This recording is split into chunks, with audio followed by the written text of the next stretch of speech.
இலக்கண கவிதை எழுதிய அழகே உருகியதே என் உயிரே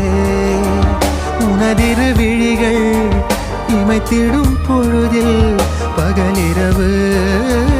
உரைகிறதே இதயம் கேட்குதே என் காற்றாக கனவாக கை வீசும் காதல் இவள் யாரோ